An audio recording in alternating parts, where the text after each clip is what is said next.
spots and there'd be knobs on rails or on the ledges. Like, you're like, oh, go get your dad's drill. Let's break this off, or let's cut this rail. Sure. We would steal rails sometimes and just take them to our backyard and like concrete them in the yard. Be like, yo, this rail's sick. Let's just fuck it, take it. You know, would steal benches out of schools, like the good fiberglass benches or the butter set benches. up the table, like all that stuff. Yeah. I look at like the landscape of like action sports, and we always talk about this, like the culture of sponsorships and money, and the way even JAXXON or Santo Studio or the JAXXON Media House looks at working with athletes.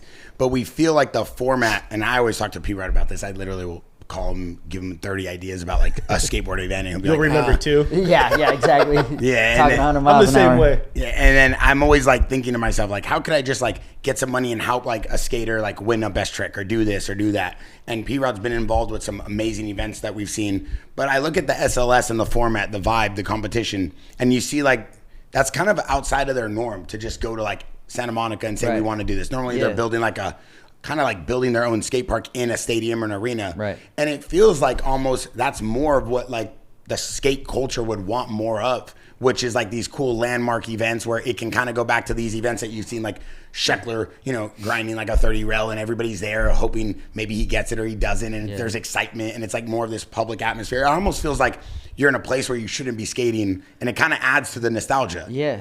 And like if you could kind of touch on that a little bit, because I feel like that's way more of a vibe.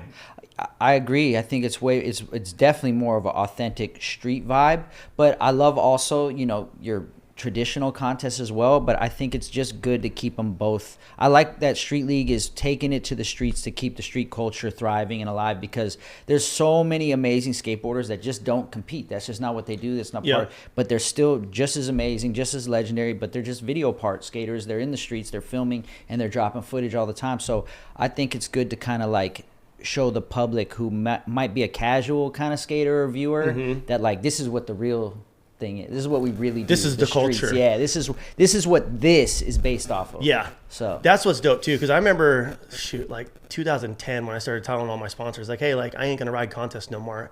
I've always got inspiration from snowboard videos, skate videos, motocross dudes that don't ride events like what you're saying, like that are some of the baddest dudes in the world that could go to a contest and win.